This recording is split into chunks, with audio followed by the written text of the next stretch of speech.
remember the exact moment I realized my dad wasn't missing, he was still out there. Not lost. Not dead. Waiting. It happened at the edge of a national park where the trees stop making sense and the air feels like it's holding its breath. I heard my name spoken in my father's voice, steady, familiar, wrong. I saw a shape standing just beyond the tree line, wearing his posture, his silhouette, his memories. And when it smiled, I understood the truth the rangers never put in brochures. Some things don't disappear in the parks. They learn. They wait. And when they finally speak to you, they already know how you'll answer. Before we go any further, before you hear what followed me out of the woods and why I was warned never to come back, subscribe to Whispers in the Dark. Your support keeps these stories alive and helps make sure the next voice you hear in the dark is only mine. The night my dad disappeared, the phone rang exactly 3 times. Not 2. Not 4. 3 slow, deliberate rings that cut through my apartment like a blade through skin. I remember because I'd been standing in the kitchen, staring at nothing, holding a glass of water I'd already forgotten to drink. When the phone started ringing, my first thought wasn't who could that be this late. It was he finally crossed the line. That's how my dad used to say it. Crossing the line. He never explained what the line was. Only that once you crossed it, you didn't get to decide when or if you came back. I hadn't heard from him in almost 7 months by then. 7 months of unanswered emails. 7 months of voicemails that went straight to nothing. 7 months of National Park Service representatives telling me, in carefully rehearsed voices, that my father's disappearance was under review and that these things take time. 7 months of pretending I believed them. The phone stopped ringing. For a moment, I just stood there, my heart pounding so hard I could hear it in my ears. Then the phone rang again 3 times. Same rhythm. Same patience. Whoever was on the other end wasn't in a hurry. I picked up on the 3rd ring. "Dad?" I said. There was breathing on the other end. Slow, controlled.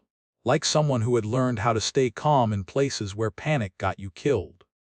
"Don't say my name," my father said.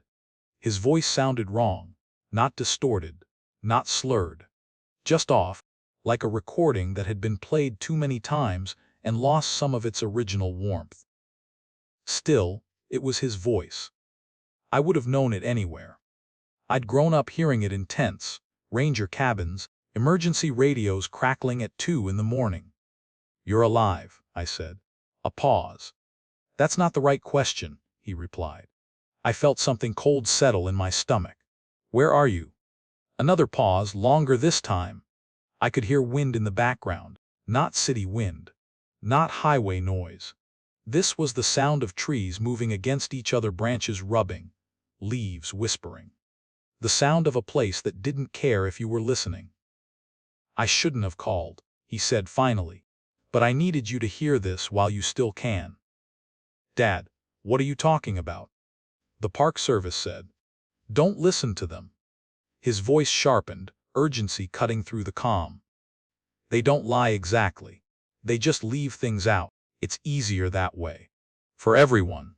I sat down hard in the chair by the kitchen table. My legs felt weak, like they no longer trusted me to stand. "Are you hurt?" I asked. "No." "Are you in trouble?" "Yes." The way he said it, flat, honest, scared me more than if he'd been screaming. "Listen to me," he continued. "If anyone asks about me, you tell them I crossed the line on purpose." "What line?" I asked.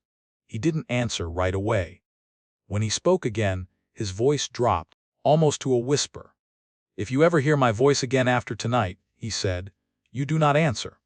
Do you understand me?" A chill ran up my spine. "Dad, promise me," he said. "I don't." "Promise me," he repeated, and now there was something else under the words. Fear. Real fear. The kind I'd only heard once before, years ago, when a search helicopter had gone down during a storm, and my dad had been the first ranger sent in after dark. "I promise," I said. The line went dead. I stared at the phone long after the call ended, my reflection warped in the black screen. My hands were shaking. My heart was racing. Every instinct in my body screamed at me to call him back, to track the number, to do something, anything, but I didn't. Because my dad had taught me better than that. When my father told you not to do something, it wasn't advice. It was survival. I didn't sleep that night. Every sound outside my apartment felt amplified.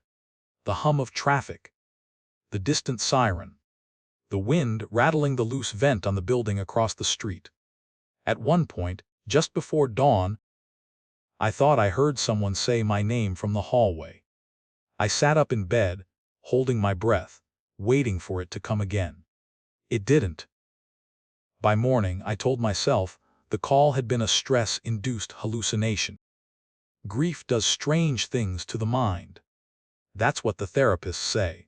That's what people say when they don't want to accept that something impossible has brushed up against their life. But deep down, I knew better, because my dad had warned me about this exact thing when I was a kid. I grew up in national parks, not visiting them, living in them. Ranger housing tucked deep into forests tourists only saw from marked trails. Cabins that smelled like pine sap and damp earth.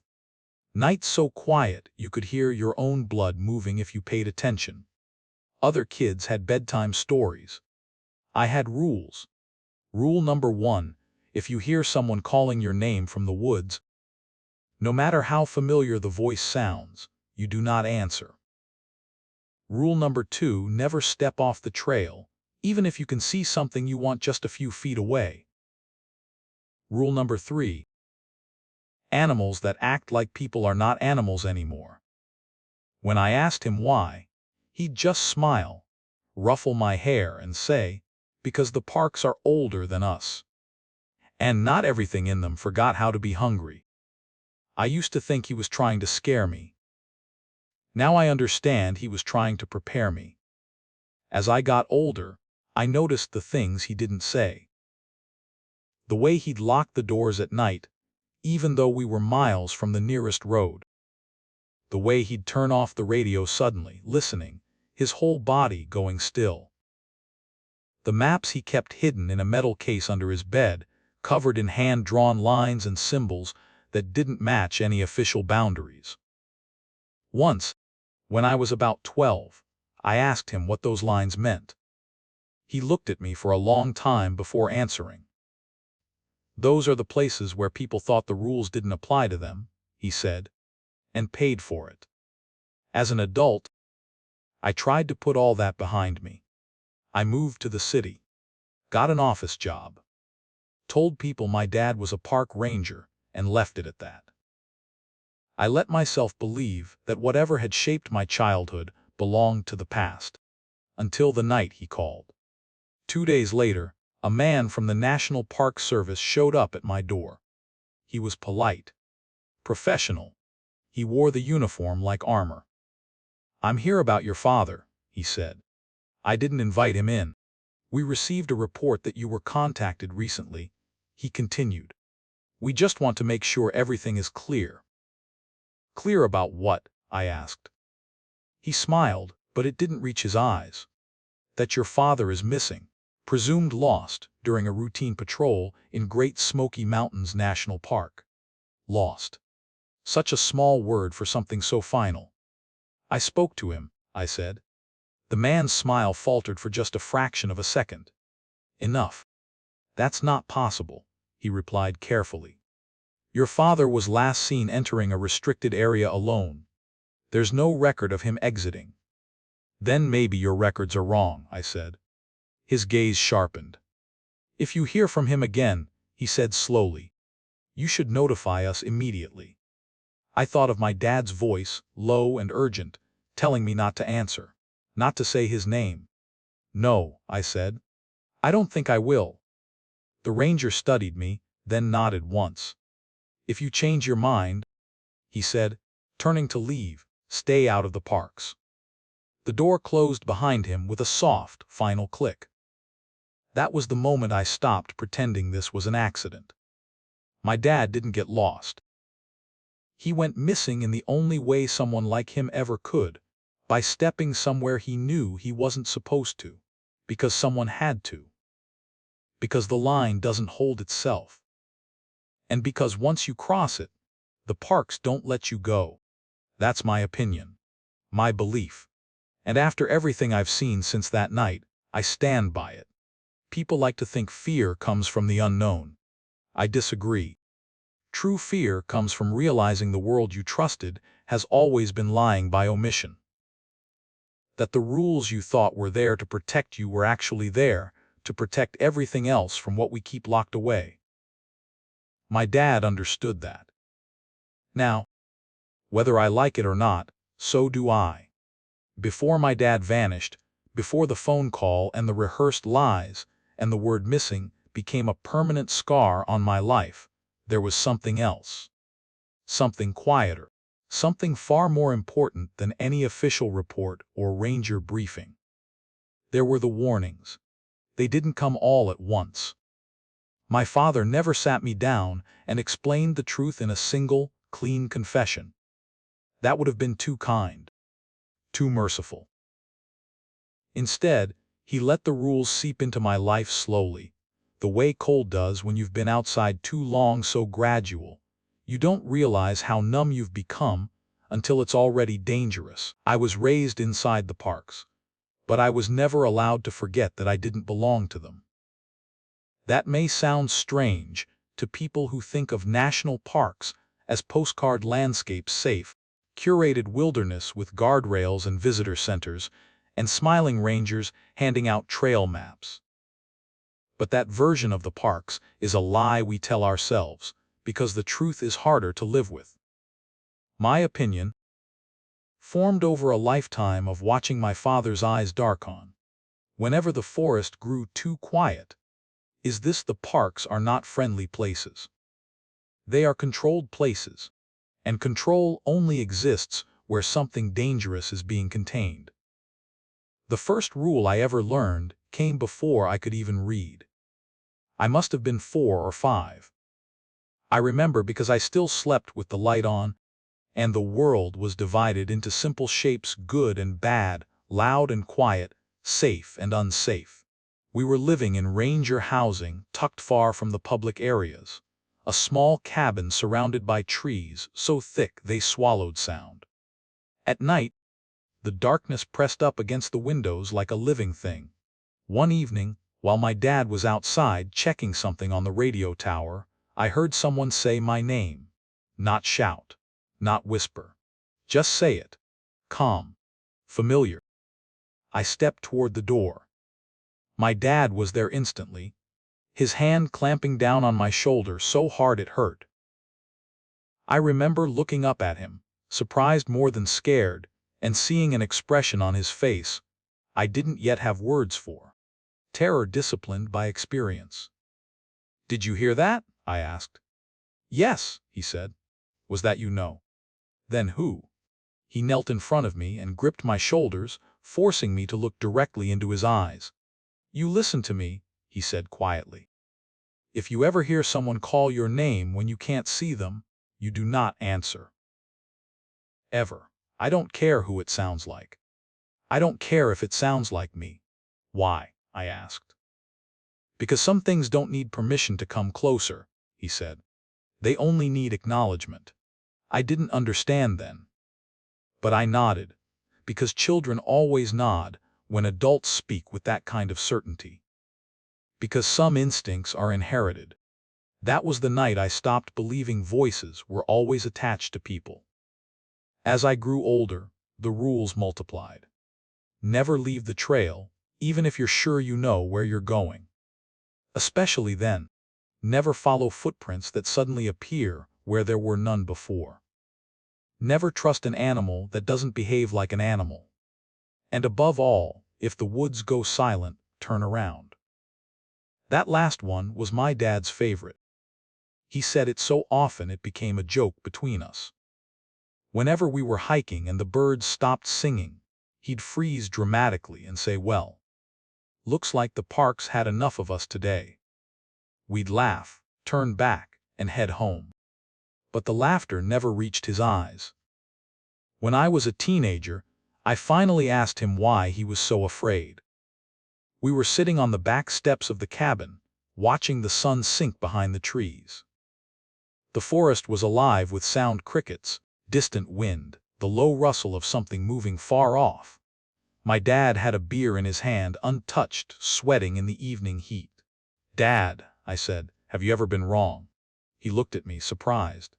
"About what?" "About the rules," I said. "Have you ever followed them and still gotten hurt?" He didn't answer right away. He stared out at the trees, his jaw tightening. "Yes," he said finally. "That's how I know they're real." That was the first time I understood something crucial. The rules weren't guarantees. They were margins of survival. Thin ones. He told me stories after that. Not the ones tourists hear, not the sanitized legends you find on plaques and guided tours. These were the stories that stayed buried because they didn't fit the narrative. He told me about hikers who vanished a few yards from marked trails, leaving behind boots neatly placed side by side. About search parties that found campsites still warm, food still cooking, but no people. About radios crackling to life in empty cabins, broadcasting voices that belonged to men who'd been dead for decades. "These aren't accidents," he told me one night, his voice low. "They're corrections."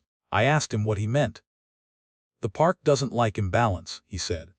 "Too many people pushing too far. Too many rules broken. Sometimes it pushes back.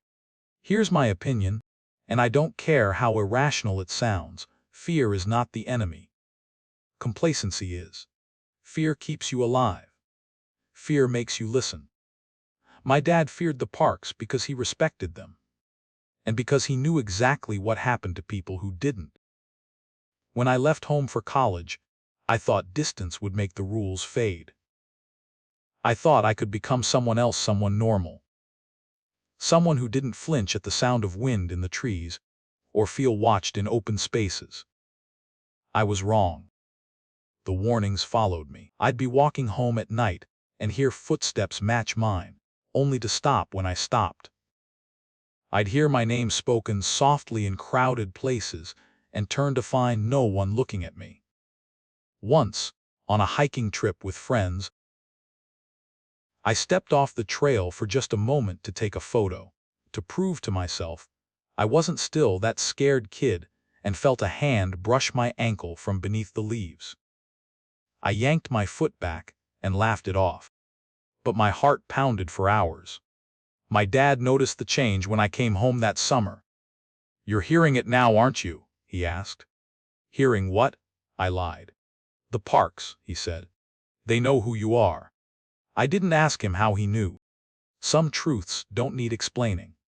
The last warning he ever gave me came a year before he disappeared. We were standing at the edge of a restricted area, a place the maps marked only with blank space. No trails.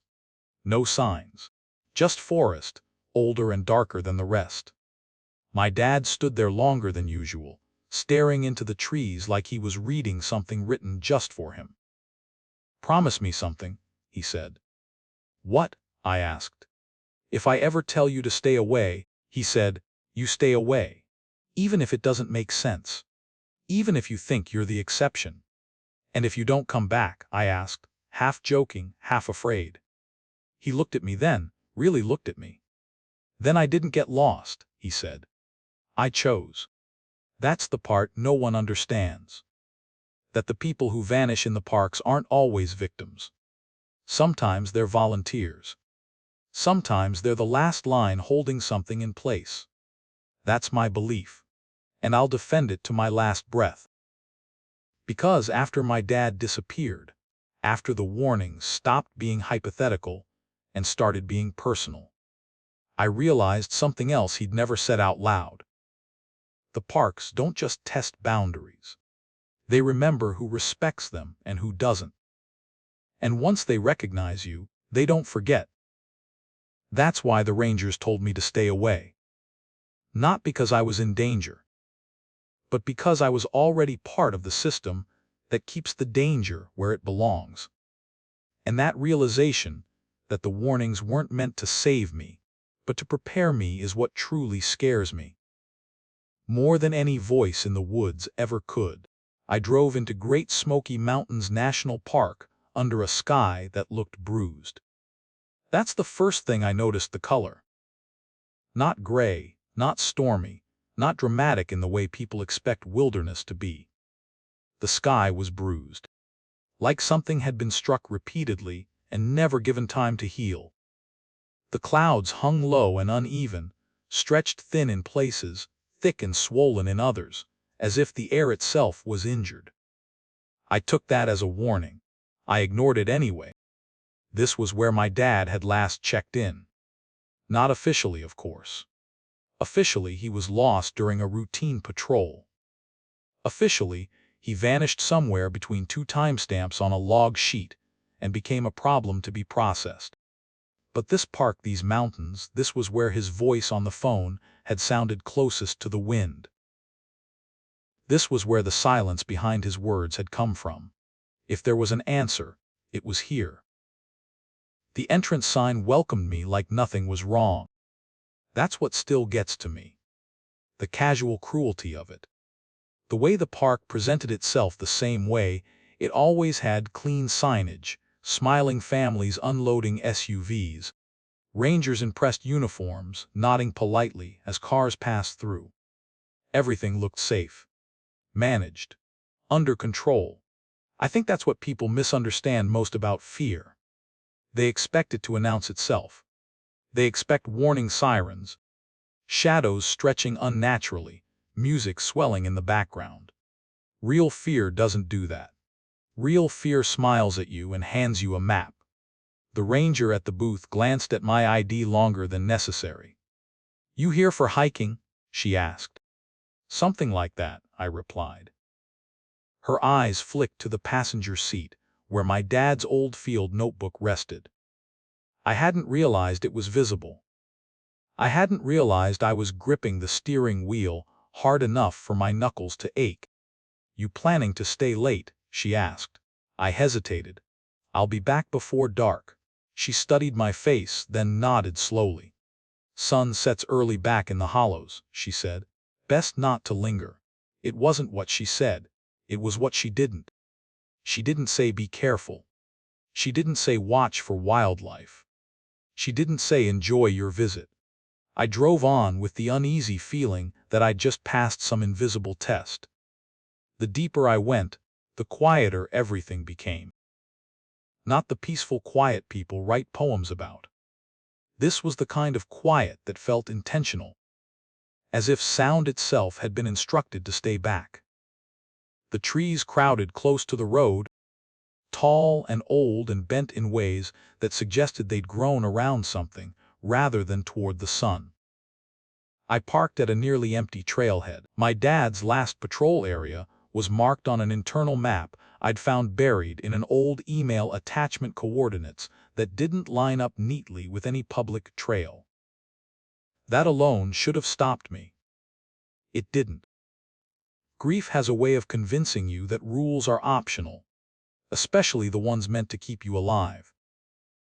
I stepped onto the trail and immediately felt it, that pressure in my chest, that subtle resistance in the air, like pushing through water instead of walking through space. I've felt it before, growing up. The feeling you get when you've gone somewhere you weren't invited. The forest watched me. I don't mean that metaphorically. I mean I felt observed in a way that had nothing to do with eyes. It was deeper than that. Older. Like stepping into a room mid-conversation and knowing the subject had just changed. About a mile in, the trail split. According to every official map, it wasn't supposed to. To the left, the maintained path continued, packed earth, trail markers, signs of recent foot traffic. To the right there was something else. Not a trail exactly. More like a suggestion. The ground dipped slightly, the undergrowth thinned, and the trees leaned inward as if framing an entrance. My dad's coordinates pointed right. I stood there for a long time, arguing with myself. Every rule I'd ever been taught screamed at me to turn back. This was exactly how people disappeared, one bad decision dressed up as curiosity. Here's my opinion, and I'm not proud of it. Love makes you reckless. It convinces you that you are different, that your story won't end the way all the others did. I stepped off the trail. The temperature dropped immediately. Not dramatically, but enough to notice. Enough to feel it on my skin. The forest grew denser, the light dimmer. My phone lost signal within seconds, the screen freezing before going black entirely. Then the sound changed. The birds stopped. I froze. This was the rule my dad had drilled into me more than any other. When the woods go silent, turn around. Don't think. Don't rationalize. Just leave. I didn't. That's something I have to live with. The path, if you could call it, that led me deeper into the park, into an area that felt untouched not because it was pristine, but because it was avoided. Trees here were scarred, bark torn away in long vertical gouges that didn't match any animal I knew. The ground was soft, almost spongy beneath my boots, and I realized with growing unease that it wasn't soil I was stepping on. It was layers of old leaves. Years of them. Undisturbed. Unwalked. People didn't come here. I found the cabin by accident. Or maybe it found me. It sat in a small clearing I hadn't seen until I was almost on top of it. No trail leading up. No signage. Just a structure that shouldn't have been there: weathered wood, a sagging roof, a single dark window facing the trees like an unblinking eye. This wasn't on any map, official or otherwise. The door was unlocked. Inside, the air smelled stale, like something had been closed up for a long time, but not long enough. There was a table, a cot, a small desk pushed against the far wall, and on that desk, neatly arranged as if someone expected to come back, were my father's things. His notebook, his compass, his radio. I picked up the notebook with shaking hands. The last entries weren't reports. They weren't patrol logs or wildlife notes.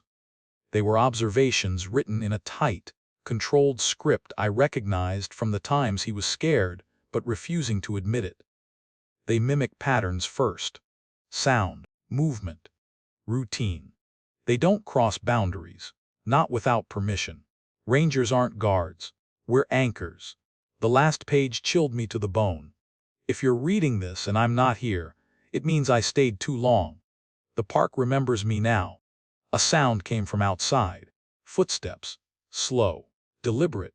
Too heavy to be an animal. Too steady to be uncertain. I held my breath. A shadow passed across the window. Hello. A voice called from outside. It was my dad's voice. Perfect. Flawless.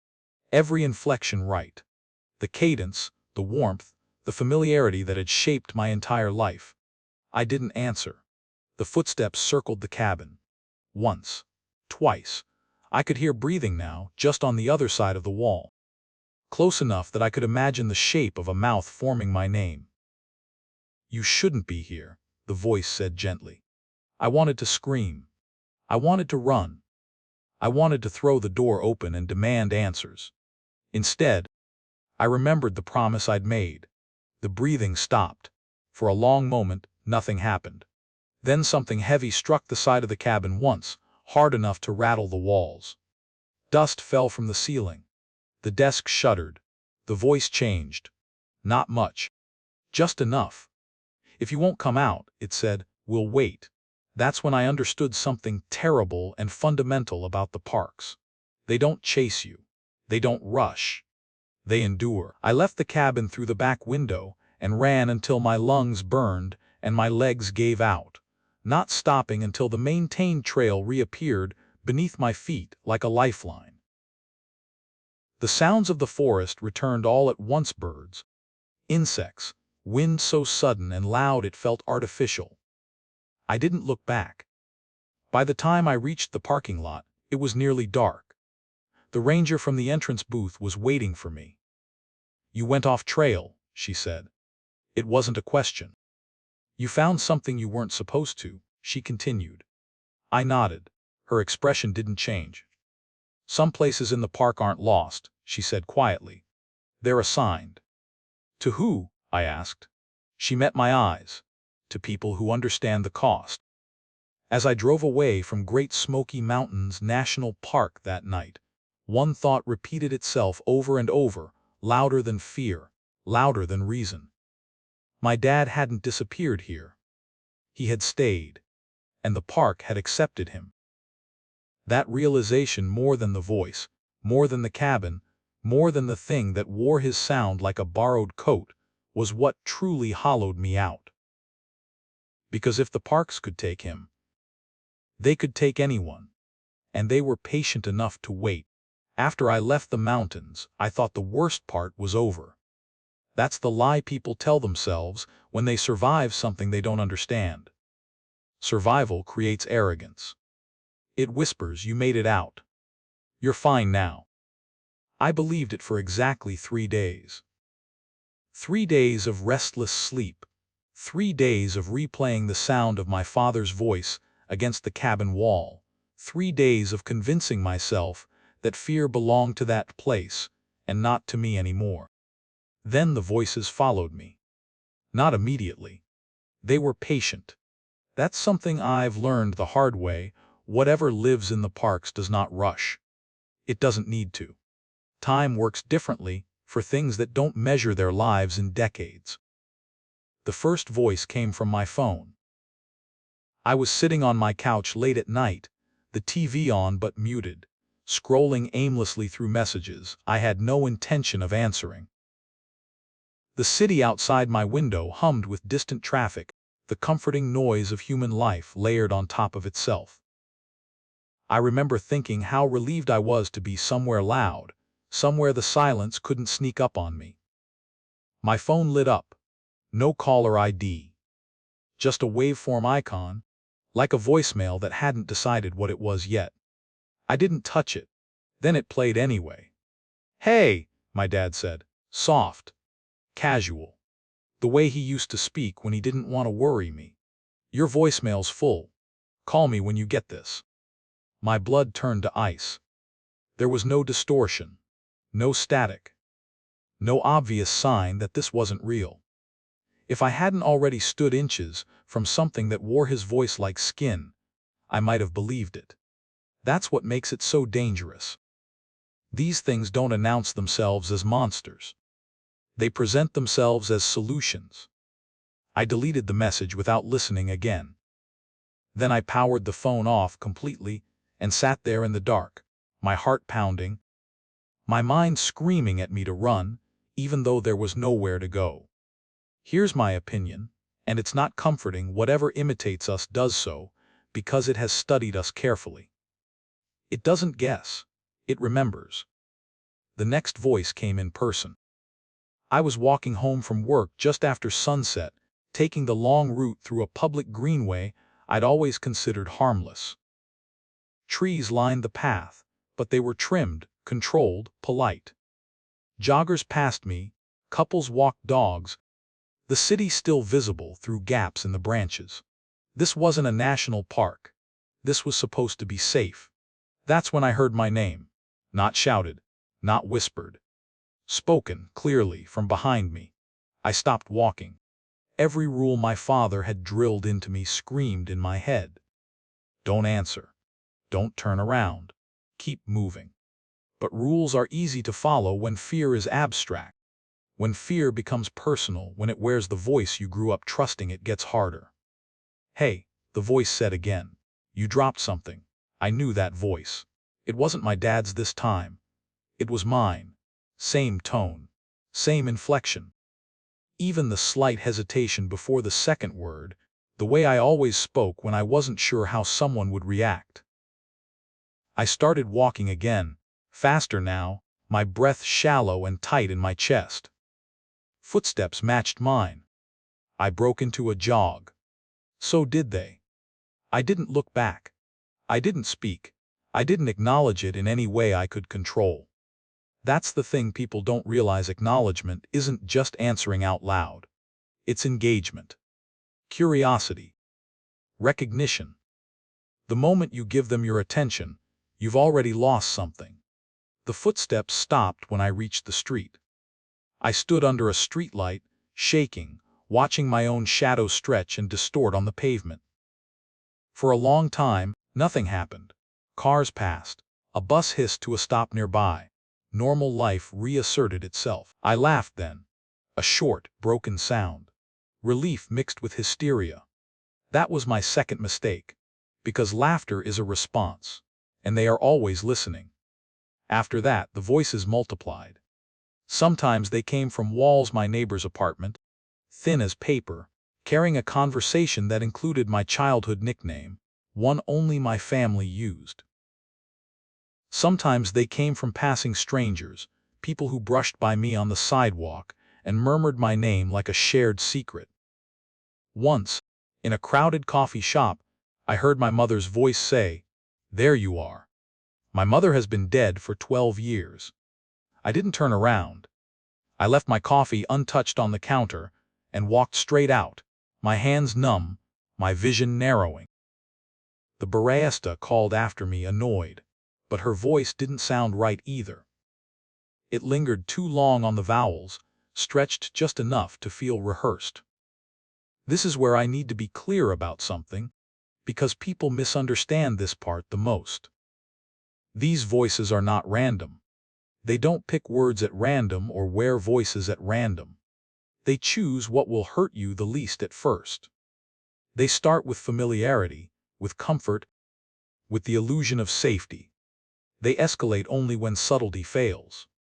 That's how you know they're learning. I went back to the parks after that. Not the same one. I wasn't that reckless.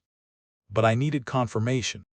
I needed to know if this was all in my head, or if the rules still are beyond the boundaries my dad had warned me about. I chose a smaller park this time. Less famous. Less trafficked. The kind of place people overlook. In my experience, those are the worst ones. The trail was quiet but not silent. Birds called from somewhere high above. Leaves shifted in the breeze.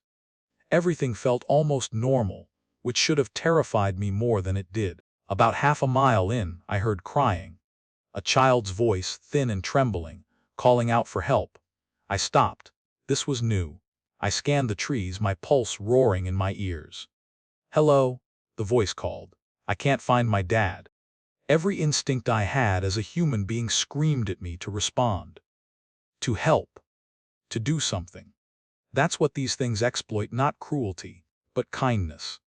The parts of us that make civilization possible. I stayed silent. The crying grew louder, closer. I could hear sobs now, ragged and desperate. Twigs snapped somewhere to my left. "Please," the child said. "I'm scared." I closed my eyes. In my head I heard my father's voice, not an imitation, not a trick, but a memory. Some things sound human because they want you to forget they aren't. I turned around and walked away. The crying stopped instantly. That's what confirmed it for me. Real fear doesn't shut off like a switch. Real children don't stop being scared just because you refuse to answer. Something else does. As I reached the trailhead, I felt it again, that pressure in the air, that subtle resistance. Like I was brushing up against an invisible boundary. I crossed it, and the weight lifted immediately. The parking lot sounded wrong after that. Too loud. Too alive. I sat in my car for a long time, gripping the steering wheel, staring at my reflection in the windshield. I'm going to say something that may sound cruel, but it's the truth as I understand it now. The things that wear human voices are not trying to lure you out of malice. They're trying to complete a process. They start with sound, then language, then identity. They learn your voice because it's the closest thing to being you without actually crossing the line they're forbidden to cross. And every time you react, every time you flinch, or laugh, or hesitate, you give them another data point. Another step closer. That's why my dad warned me not to answer. Not because silence makes you invisible, but because it starves them. When I got home that night, my voicemail light was blinking again. I didn't listen. I unplugged the phone from the wall and wrapped it in a towel like it might bleed sound through the cracks. I sat on the floor, my back against the couch, and waited for something else to happen. Nothing did. And that, more than the voices themselves, terrified me. Because silence is not absence. It's anticipation. I know now that part 4 of this story, the part where I realized the voices weren't confined to forests or cabins or marked trails, was the moment everything shifted. The moment I stopped thinking of the parks as places and started thinking of them as training grounds. The voices don't just belong to the wilderness. They belong to the spaces between rules. And once they learn your sound, once they know how you breathe when you're afraid and how you speak when you're tired, they don't need trees or darkness or isolation. They only need time. And they have more of it than we ever will. There is a moment if you live long enough. If you stray far enough when fear stops being loud, it becomes precise. Part 5 of this story is not about screaming or running or the kind of terror people talk about at parties when they want to feel brave in retrospect. It is about the exact second I understood that there is a line, that it is real, that it is enforced, and that crossing it is the only reason I am still alive. And it is about what happens to the things that follow you when they reach it. I went back into the parks knowing I shouldn't. Not out of denial. Not out of ignorance. But because once the voices learned me, once they proved they could reach me anywhere, I needed to know what still held. I needed to know whether the rules my father taught me were superstition or architecture. I chose a place my dad had mentioned only once, and only in passing, the way you mention a scar you don't want questions about. A border region. Not famous. Not photographed. A stretch of land where trails end awkwardly and maps grow vague. People think boundaries are fences or signs or gates. They're not. Real boundaries are felt. I parked just before dusk. That was my first mistake. Dusk is the worst time. Not because it's dark, but because it's undecided. Day hasn't fully let go yet. Night hasn't fully claimed its authority. Things move more freely in uncertainty. I stepped onto the trail, and immediately the pressure returned. That familiar resistance in the air. Like the park itself was aware of me now. Like it recognized something I hadn't yet accepted. The voices didn't start right away. That's another mistake people make when they imagine horror. They think danger announces itself. That it wants to be noticed. In my experience, the opposite is true. Danger waits until you've convinced yourself you're safe enough to stop paying attention. I walked for nearly an hour without incident. No voices. No crying children. No borrowed memories whispered from the trees. Just whined insects, my own breathing. Then the forest changed. Not visually. Not dramatically. It didn't rearrange itself or reveal some impossible geometry. It simply thinned. The trees grew farther apart. The ground leveled. The path straightened in a way that felt unnatural, like a corridor cut through something that hadn't agreed to it. And that's when I heard footsteps behind me, not matching mine, trailing, measured. I stopped. They stopped. I turned slowly, already knowing what I would see. At first glance, it looked like a man standing on the trail. Tall, broad shoulders, hands at his sides, wearing what might have once been hiking clothes. At second glance, everything was wrong. His proportions were just slightly off. Arms too long. Neck angled forward like it had learned posture from watching people rather than being one. His face was a careful arrangement of familiarity, like a mask assembled from memory rather than flesh. My face. Not exactly, but close enough to hurt. He smiled. "You're getting better at ignoring us," he said in my voice. I didn't answer. He took a step closer. The forest behind him seemed to recoil, not move, exactly, but lean away, as if whatever he was didn't belong even here. "You know where this goes," he continued calmly. "You've always known." My heart was hammering, but my mind was eerily clear. This was not a chase. This was a negotiation. "I can walk with you," he said. "You don't have to be alone anymore. Here is my opinion, stated plainly and without apology. Anything that offers companionship in the wilderness, without asking who you are, should not be trusted." I turned and walked away. The footsteps resumed immediately. Faster now. Less patient. "You can't outrun us," he said, irritation bleeding through the calm. "You're not supposed to." The trail sloped downward, and I ran. Branches tore at my jacket.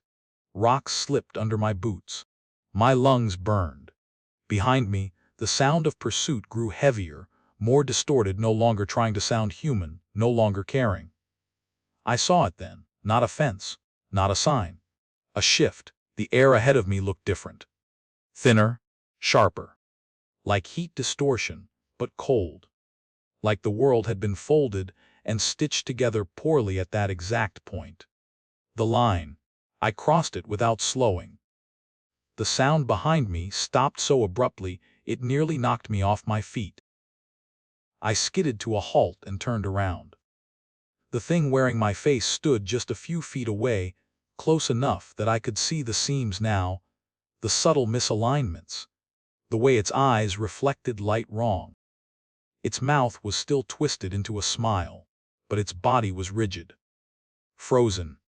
It reached one hand toward me. Its fingers stopped mid-air, and then it screamed. Not in my voice. Not in any voice that had ever belonged to a human being. The sound tore out of it like something being ripped free, raw and furious and full of a hunger that had been restrained for far too long. It slammed itself against the invisible barrier, again and again, each impact sending ripples through the air like water struck by a stone. The ground shook, trees shuddered, but it could not cross. I collapsed to my knees, sobbing, laughing, gasping all at once. That's when the ranger appeared. He stepped out of the trees on my side of the line as if he'd been there all along, older. Weathered. His uniform didn't look ceremonial or clean, it looked used. Real. "Don't look at it too long," he said calmly. "They don't like witnesses." I tore my eyes away. "What is that?" I whispered. He didn't answer right away. He watched the thing rage itself into exhaustion, its movements growing slower, more erratic. "That," he said finally, "is what happens when something learns too much and isn't allowed to finish the process." The creature let out one final sound, less a scream than a plea before retreating backward, dissolving into the forest like a thought being forcibly forgotten. The line shimmered, then settled. The ranger offered me a hand. I took it. "You shouldn't be here," he said, echoing words I'd heard before. "I had to know," I replied. He studied me closely. Too closely. Like he was reading something beneath my skin. "You're his kid," he said. I didn't ask how he knew. "Your father crossed that line more times than he should have," the ranger continued. "Not running. Dragging." "Dragging what?" I asked. The ranger's jaw tightened. "Things that don't want to be told no." We walked back toward the trailhead together. The forest on this side of the line felt duller, less alive, like a place after a storm has passed, still intact but permanently changed. "Why can't they cross?" I asked. He stopped walking. "Because if they could," he said quietly, "we wouldn't exist anymore."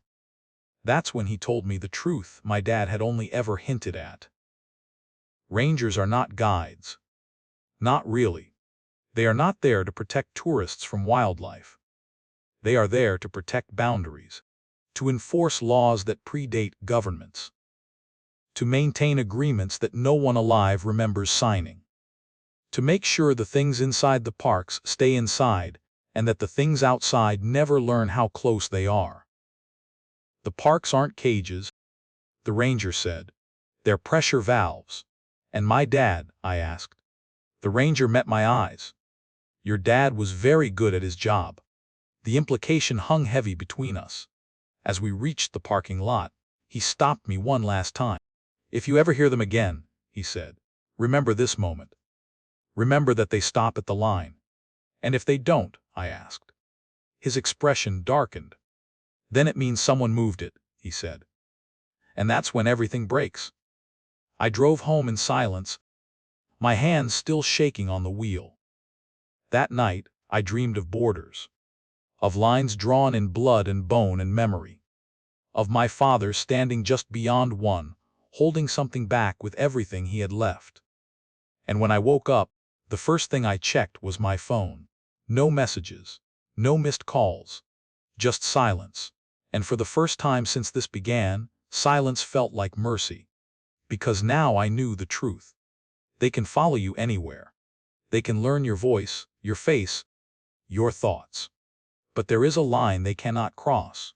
And as long as it holds, so do we. The ranger didn't tell me everything at once. That would have been merciful, and mercy has no place in systems that survive by omission. Instead, he let the truth surface the way rot does, slowly, unmistakably, until you can no longer pretend the structure is sound. We sat in his truck at the edge of the park, engine off. Windows cracked just enough to let the night breathe around us. The dashboard clock glowed an anemic red. Somewhere beyond the reach of the headlights, the forest shifted and settled, like a massive animal adjusting its weight. You want to know what your dad really did, the ranger said at last. Not what the reports say. Not what we let people repeat to themselves so they can sleep. I nodded. He didn't look at me when he spoke next. Your father broke protocol. The word landed harder than I expected. Protocol. Such a clean, bureaucratic term. It didn't begin to cover the weight I felt pressing on my chest. He crossed a line, the ranger continued. Not the one you crossed today. A deeper one. Older. I thought of the way my dad used to say it, crossing the line with that careful, distant tone, like naming a storm you can already see on the horizon. What line? I asked. The ranger exhaled slowly. The one that says we observe, we contain, and we do not intervene beyond necessity. That's a lot of words to avoid saying what he actually did, I replied. This time, the ranger met my eyes. He killed one of them. The world didn't end. The forest didn't scream. The clock kept ticking. But something inside me fractured all the same. Killed, I repeated. You mean destroyed? He shook his head. No. Destroyed implies finality. Nothing out there is ever truly destroyed. He forced it across the boundary. I stared at him, trying to reconcile that with everything I thought I knew. You said they can't cross. They can't, he agreed. On their own. Silence stretched between us, thick and suffocating. You ever wonder why they don't just rush the line? He asked. Why they wait? Why they bargain and imitate and learn instead of tearing straight through? I thought of the thing wearing my face, frozen inches from freedom, screaming itself hoarse against an invisible wall. Because the line isn't just a rule, he continued. It's a balance, and balance can be tipped. I felt sick. My dad tipped it, I said. Yes. The ranger leaned back, rubbing a hand over his face like the memory physically hurt him. It was years ago. Different park. Different circumstances. A child went missing, not wandered off. Taken. We knew the signs. Your father knew them better than anyone. My throat tightened. I could see it now, my dad younger, harder, driven by that relentless sense of responsibility that had shaped my childhood. He never ignored a call. Never walked away from a problem because it was too dangerous. They found the child's voice, the ranger said quietly. Calling from a place no human could have survived. I didn't want to hear this. I needed to hear it anyway. They traced it to a boundary fault. A weak spot. Your father volunteered to go in. Volunteered, I echoed bitterly. Of course he did. He didn't go in to rescue, the ranger said. Not exactly. He went in to end it. The implication settled in my bones like cold. He dragged it, the ranger continued. Not quickly, not cleanly.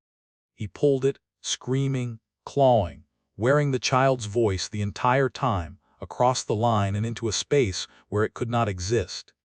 I closed my eyes. I could hear it. Then the sound my dad never let me hear growing up.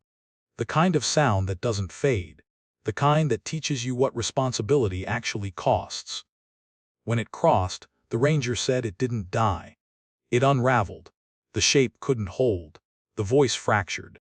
Whatever intelligence it had collapsed under rules it couldn't survive. And the child? I asked. The ranger hesitated. Just for a moment.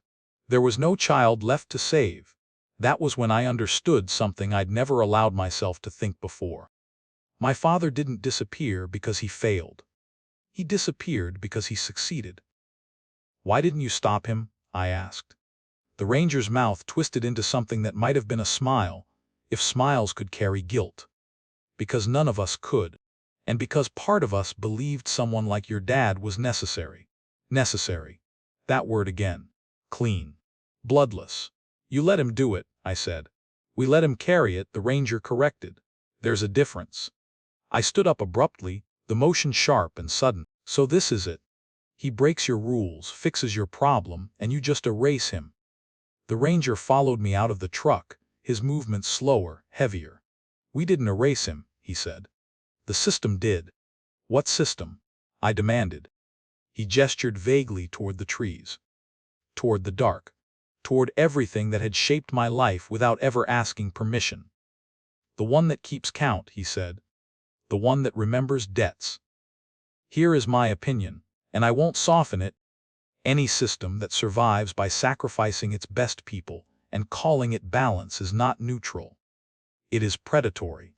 My dad understood that. I see it now, in hindsight, in the way he taught me the rules without ever explaining why. In the way he looked at me sometimes, like he was memorizing my face against a future he couldn't prevent. He was marked after that, the ranger continued. Not by us, by them. The things in the parks, I said. He nodded. They don't forget transgressions. They don't forgive them. And they don't limit consequences to the individual. My blood ran cold. You mean bloodlines, the ranger said. Patterns. Inheritance. Everything snapped into place, then the voices using my memories, my mannerisms, my voice. The attention. The persistence. They're not just curious about you, the ranger said. They're correcting an imbalance. Your father proved that the line could be used against them. That makes you relevant. I laughed. A harsh, broken sound. So I'm bait. No. He said firmly. Your leverage. That word cut deeper than any other. We stood there for a long time, the forest pressing close, listening. What was he like after? I asked quietly. After he did it. The ranger's expression softened, just a fraction. Different, he admitted. Quieter. He listened more than he spoke. Like he was waiting for something to answer back. I swallowed hard. He knew, the ranger continued. Knew it wasn't over. Knew the system would demand a cost. And he paid it, I said. Yes. The ranger stepped closer, lowering his voice. He stayed longer than he should have. Took patrols no one else wanted. Watched the places where the boundaries strained. He believed wrongly that if he carried it alone, it wouldn't spill over. I thought of my childhood again. Of the rules. Of the maps. Of the way he'd sometimes stand at the edge of the woods and stare like he was holding something invisible back with sheer will. He was wrong, I said. The ranger didn't disagree. What happens now? I asked. He looked at me with an intensity that made my skin crawl. That depends on you. I felt the weight of it then, not fear, not grief, but inheritance.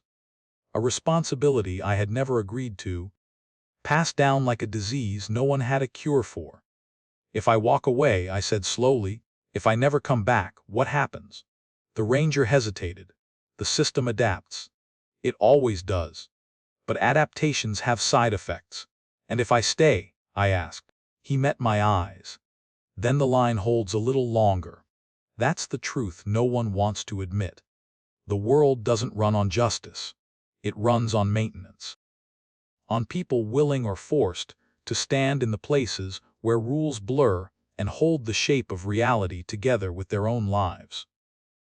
My dad understood that. And in that moment, standing at the edge of a park that had already claimed him, I understood it too. This is my judgment, and I stand by it. My father was not a hero, and he was not a victim. He was a function. And now the system knows my name. As we parted ways, the ranger left me with one final warning. They're going to push harder now, he said. They'll use everything they've learned. Every voice. Every memory. They'll try to make you cross willingly. I nodded. And if they succeed? I asked. The ranger looked back toward the forest, his face unreadable. Then the line moves, he said. And nothing stays contained forever. That night, alone in my apartment, I stared at my reflection in the darkened window and thought about blood and boundaries and the cost of being remembered. For the first time since this began, I didn't ask whether my dad was alive or dead. I asked something far worse. How long before the system decided I was necessary too? After the ranger told me the truth about my father, something inside me shifted permanently. Fear didn't disappear, but it reorganized itself. It stopped being a reaction and became a framework. A way of interpreting the world. I began to understand that what I had experienced wasn't personal. Not really. My father's disappearance wasn't an isolated tragedy. It was one note in a much larger, older pattern. The parks weren't unique in their horrors. They were consistent. Different places. Same rules. Same consequences. Once you see that, you can't unsee it. I started traveling not out of curiosity, not even out of defiance, but because I needed confirmation. I needed to know whether what haunted me was bound to one forest, one mistake, one bloodline, or whether it was woven into the land itself. I didn't announce my visits. I didn't check in with rangers unless I had to. I stayed on trails longer than most people would, listened harder than most people ever do, and paid attention to the moments others dismiss as coincidence. And everywhere I went, I found the same thing. The first place was Yosemite National Park. Yosemite is famous for its beauty. Granite cliffs, waterfalls, open skies. It looks honest in a way other parks don't, vast and exposed, like nothing could hide there for long. That illusion is part of the problem. I was hiking near dusk when I noticed a man standing off the trail, staring up at El Capitan. He looked like any other tourist: baseball cap, daypack, camera hanging unused at his chest. Something about him felt wrong, but wrongness is easy to ignore when it wears familiar clothes. I passed him once, then again. The trail looped. He didn't move. On my third pass, he turned his head and smiled at me. "Beautiful, isn't it?" he said. His voice echoed oddly, not in the air but in my chest, like it bypassed my ears entirely. "Yes," I replied before I could stop myself. The instant the word left my mouth, I felt it, that tightening pressure, that invisible tension snapping into place. The man's smile widened, stretching just a fraction too far. "They fall so well here," he said. "People, I mean." I didn't answer again. I couldn't. My body felt heavy, like gravity had been dialed up without warning. The man took one step toward me, then another. Behind him, the rock face loomed sheer, unforgiving, impossibly tall.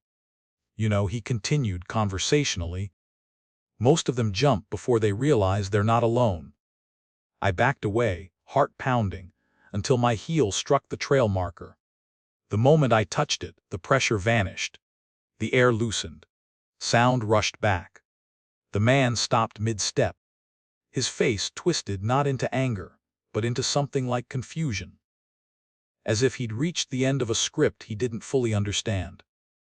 "That's not fair," he said quietly. I turned and walked away. When I looked back, he was gone. Yosemite taught me this: some of them don't hunt in the dark. Some of them wait in places so open we forget to be afraid. They don't chase. They offer perspective. A step closer to the edge. A thought you didn't realize wasn't yours.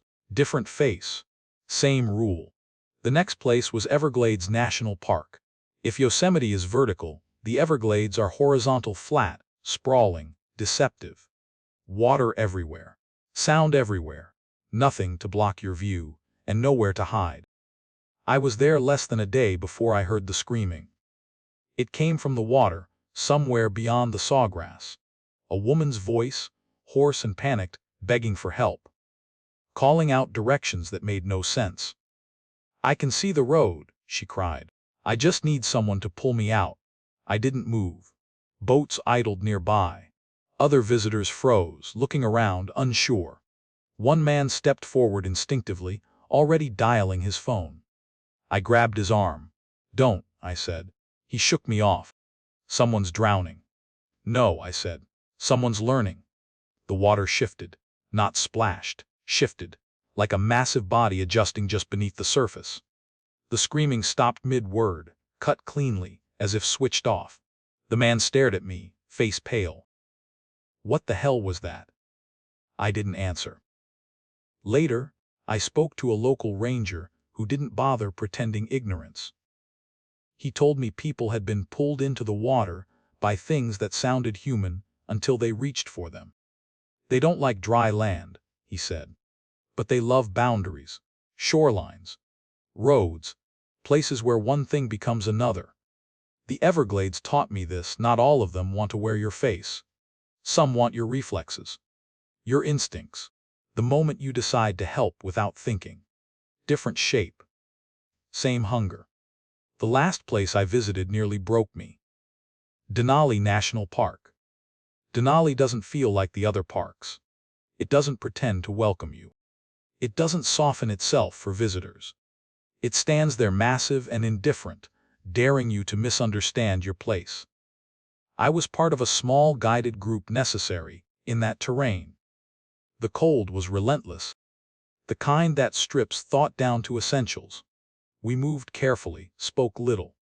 On the third day, a storm rolled in without warning. Visibility dropped to nothing. The wind howled like it was alive, screaming across the snow. We clustered together, following the guide's voice, trusting the rope that bound us to one another. That's when I saw it. A figure in the whiteout, walking parallel to us. Too tall. Too smooth. Its movements weren't hindered by the storm. It turned its head toward me, and for a moment I thought I recognized my father's silhouette. Then it spoke. Not to me. To the mountain. The sound wasn't language as we know it. It was low and resonant, like something calling home. The wind seemed to bend around it, the snow parting just enough to reveal a shape that didn't belong to the cold. The guide shouted for us to move faster. We did. When we crossed a certain point, nothing marked, nothing visible, the presence vanished. The storm didn't. The fear didn't. But the attention lifted, like something had lost interest. Later, in the safety of a ranger station, the guide refused to answer questions.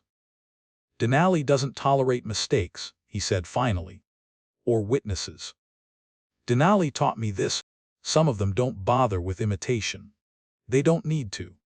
They are old enough that we are the imitation. Different scale. Same boundary."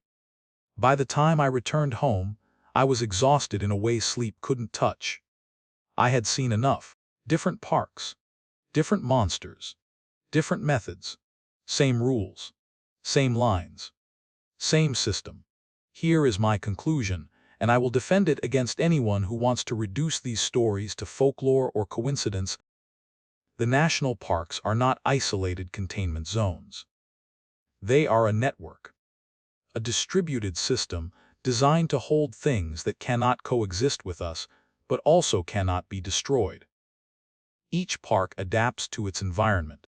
Forests grow mimics. Cliffs breed persuaders. Water shelters lures.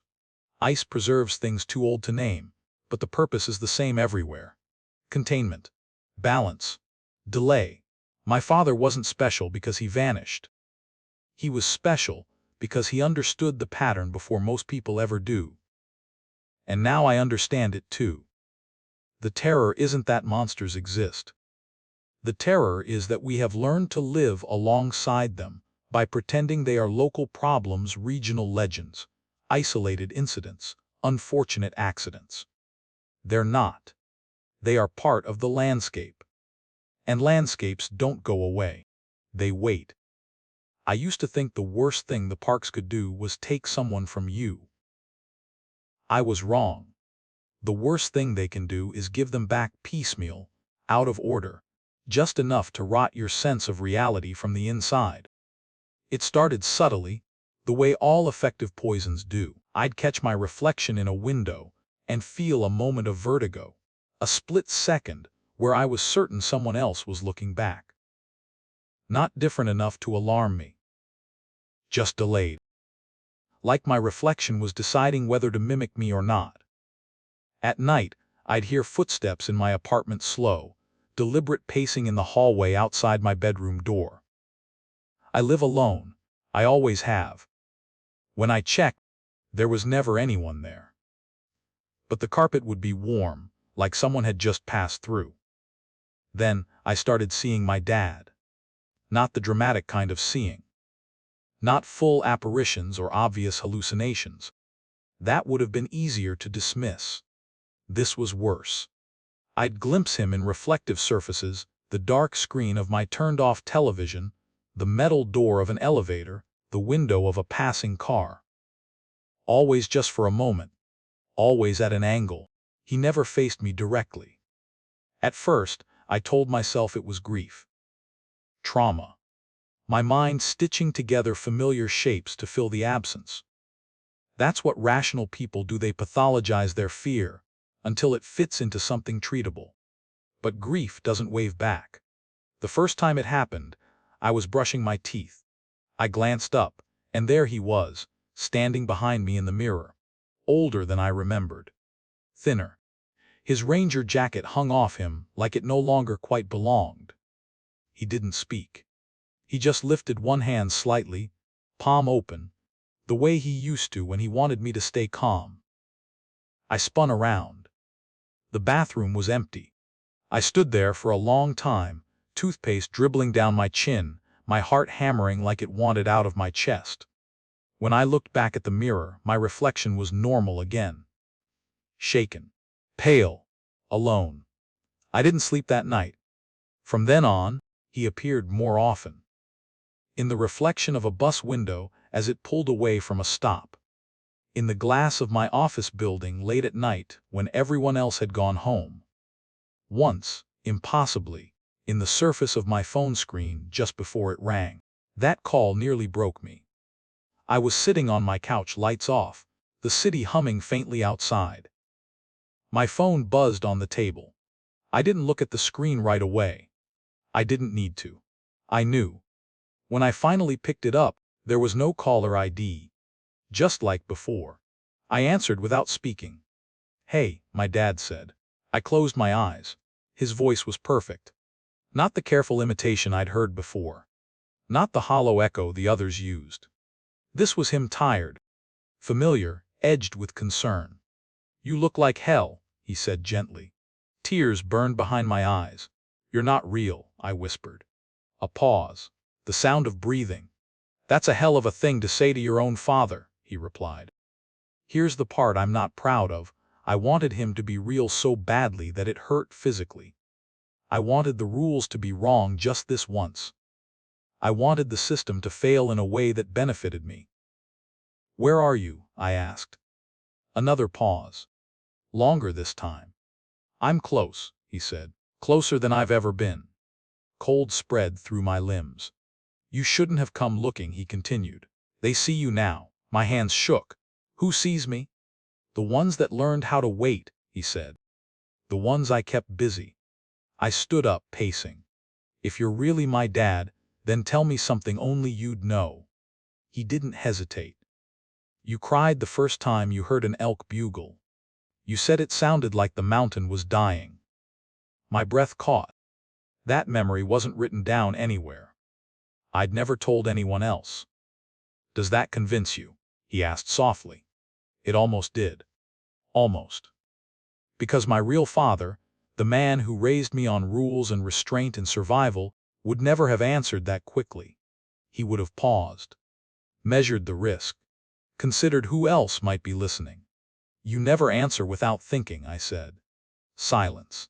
Then the voice sighed, not in frustration, but in disappointment. You're getting harder to reach, it said. Not he. It. The call ended. I smashed the phone against the wall until it shattered. After that, he started appearing in my dreams. Those were the worst. Dreams strip away defenses. They bypass rules. They don't care what you know. They care what you feel. In the dreams, he was always just out of reach, standing at the edge of a tree line, on the far side of a river, across a boundary I could sense but not see. Come on, he'd say. You've crossed lines before. I'd wake up drenched in sweat, the echo of his voice lingering like smoke in my lungs. During the day, the doubt gnawed at me. What if I was wrong? What if my dad had found a way back? What if these appearances, these calls were him fighting through something I didn't understand? That's the most insidious part of it. The parks don't just threaten you physically. They attack your certainty. They weaponize love. Here is my opinion. Carved out of weeks of fear and sleepless nights, any system that uses your dead to negotiate with you is not interested in compromise. I went back to the ranger, the same one who'd told me about the line. He listened without interrupting as I described the reflections, the calls, the dreams. When I finished, he didn't look surprised. They always try this, he said quietly. So it's not him, I said. I needed to hear it. The ranger's jaw tightened. It's using him, he replied. There's a difference. Then where is my real father? I asked. The ranger hesitated. That was answer enough. They don't recreate people, he continued. They approximate. They reconstruct from what they observe. Memories, habits, emotional responses. The closer you get to them, the better they get at it. And if they get it perfect? I asked. He met my eyes. Then you won't ask that question anymore. I left his office feeling hollow. That night, I saw my dad again, this time standing in the doorway of my bedroom. He looked wrong. Not distorted. Not monstrous. Just slightly misaligned, like a painting hung crooked on the wall. You're making this harder than it has to be, he said. I sat up in bed, my voice shaking. If you're really him, you'll know why I'm afraid of caves. He smiled. That's when I knew. My father hated caves. But he never smiled when he talked about them. You taught me to be careful, I said, tears streaming down my face. You taught me not to answer. The thing wearing his face tilted its head, studying me. And yet here you are, it said, listening. I closed my eyes and turned away. When I opened them again, it was gone. I didn't sleep after that. I didn't trust my dreams. I didn't trust my reflections. I barely trusted my own thoughts. Because once something learns how to be your father, once it understands the weight of that relationship, it stops being a monster in the traditional sense. It becomes a question. And questions are harder to fight than teeth or claws. By the end of that week, I understood something that finally settled the doubt in my mind. If my father were alive, truly alive, he would never try to pull me across the line. He would die again before he did that. And whatever was wearing his memory now didn't understand that. Which meant it was learning. And learning is always the step before replacement. That realization didn't bring comfort. It brought clarity. And clarity, in a world like this, is the most dangerous thing you can have. There comes a point when fear stops asking questions. It stops whispering, "What if?" and starts demanding, "What now?" Part 9 of this story is where I ran out of places to hide. Not physically, I was very good at hiding by then, but morally, psychologically, spiritually, if you believe in that sort of thing. This is where the pattern closed in on itself and forced me to confront the truth I had been circling since the night my father vanished. The system does not care whether you consent. It only cares whether you comply. I knew the choice was coming long before anyone said it out loud. The voices changed first. They grew less frantic, less desperate. No more crying children.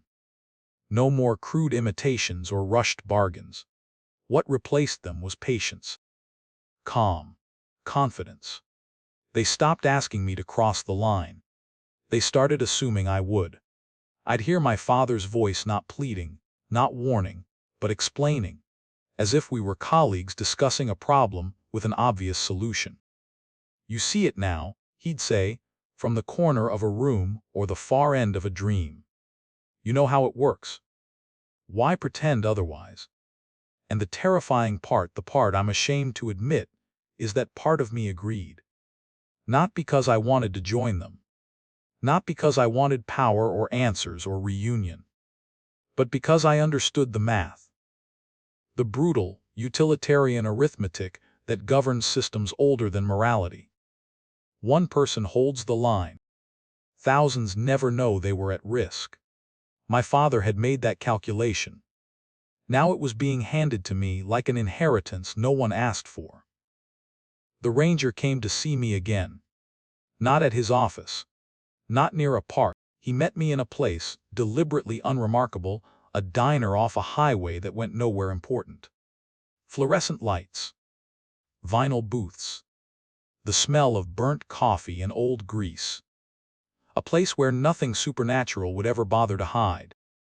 That should have been my first clue that this conversation mattered. "They're accelerating," he said without preamble. "You felt it?" "Yes," I replied. "They're done pretending." He nodded. "They don't need to anymore." I stared down at my untouched food. "This is where you tell me what I already know." He didn't deny it. "The line your father held is weakening," he said. "Not because he's gone. Because it's been tested. Repeatedly. By you." A familiar guilt twisted in my chest. I didn't ask for this. "Neither did he," the ranger said. "That's rarely how it works." I looked up at him. "Say it," he sighed. "Just once. We need someone on the inside." There it was. Not a demand. Not a threat. A statement of fact, delivered with the weariness of someone who had said it too many times before, to too many people who all thought they were the exception. "You want me to stay," I said. He shook his head slowly. "No, we want you to choose." That distinction is another lie people use to feel ethical.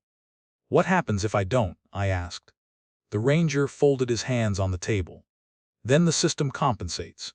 It always does. But compensation is messy, unpredictable. Boundaries shift. More people hear voices. More people answer. And if I do?" I asked. He met my eyes. "Then things stabilize. For a while. A while." That phrase has haunted me ever since. I laughed softly. "You're asking me to disappear." He didn't argue. "Not in the way your father did," he said carefully. "You'd be present. Functional. A known variable." "A warden," I said. "No," he corrected. "An anchor." I pushed my plate away. My appetite had vanished weeks ago, replaced by something colder and more persistent. "Do you know what the worst part is?" I asked. "It's not the fear. It's not the voices. It's not even the idea of being trapped in that system." He waited. "The worst part," I continued, "is that I understand why he did it." The ranger's expression softened, not with sympathy, but with recognition. "That's how it gets you," he said. "Not with monsters. With logic." After that meeting, the dreams changed again. This time, my father didn't stand across boundaries or beckon me forward. He sat beside me. On a fallen log. On the steps of a cabin. On the tailgate of a ranger truck that smelled like oil and pine and exhaustion. "You always hated unfair choices," he said once. I learned that from you, I replied. He smiled sadly. Then you know why there's only one answer. I woke up crying more times than I can count. Here's the truth I've avoided saying. Until now, the parks were no longer hunting me. They were preparing me. The voices sharpened, became precise. They stopped mimicking and started instructing. This is where you stand. This is how you listen. This is what you ignore. I tested at small things at first, standing at the edge of a boundary and feeling the pressure ease when I focused. Hearing a voice and knowing, instinctively, whether it was a lure or a warning. The system responded to me, adjusted around me. That terrified me more than any monster ever could, because it meant I was compatible. The final confirmation came when I returned to the place where my father disappeared, not to cross the line, but to stand beside it. The forest felt different around me then. Quieter, but not hostile. Watchful, in the way a machine watches an operator. I heard him clearly that night. Not the imitation, not the reconstruction. Him, or something so close it no longer mattered. You don't have to like it, he said. You just have to hold. I don't want to become you, I said. You won't, he replied. You'll become what I should have been sooner. That broke me. Because in that moment, I understood the final cruelty of the system. It doesn't just take people. It refines them. It takes your worst fear, being alone, being responsible, being forgotten, and reframes it as duty, as necessity, as balance. And once you accept that framing, you stop fighting. I stood there until dawn, weighing the only choice I had left. Walk away and let the boundaries erode until something catastrophic forced a correction. Or step in and become part of the mechanism that ensures no one ever knows how close they came. This is my judgment, stripped of romance and self-pity. Choosing not to decide is still a decision. By sunrise, I knew what I would do. Not because I wanted to be brave. Not because I wanted to save anyone. But because I couldn't live knowing I'd let the line fail when I was standing close enough to hold it. I didn't tell anyone goodbye. I didn't make promises I couldn't keep. I simply stopped running. And in doing so, I felt the system settle around me, not gently, not cruelly, but efficiently, like a lock clicking into place. The voices fell silent, not gone, contained, waiting. Part 9 ends here, at the moment before I step fully into the role my father carried for so long. The choice no one should have to make. The one that ensures most people never realize they were ever in danger at all. And if you're wondering whether I regret it, ask yourself how many nights you've slept peacefully without knowing why. That peace has a cost. Someone always pays it. I'm writing this at a desk that isn't on any map. There's a lamp above me humming softly, its light swallowed almost immediately by the dark beyond the window. Outside, the forest doesn't move the way forests are supposed to. It listens. It adjusts. It waits for instruction. Somewhere beyond the trees, there are boundaries layered over boundaries, lines drawn not in ink or stone, but in attention, memory, and will. This is the last place I'm allowed to write freely. That's not melodrama. It's procedure. When I agreed to stay, when I stepped fully into the role my father held longer than anyone should have, the rules changed. Not the rules of the parks. The rules of me. Communication became a liability. Context became dangerous. Stories became vectors. So what you're reading now is not a confession. It's not a warning in the way people expect warnings to be. It's documentation, a pressure release, a way to put something down before it calcifies completely inside my head. Because if I don't write it now, I won't be able to write it later. The transition wasn't dramatic. No ceremony. No oath. No moment where the forest leaned in and acknowledged me as something new. The system doesn't need pageantry. It needs compliance. Continuity. Someone standing where they're supposed to stand, listening to the right things and ignoring everything else.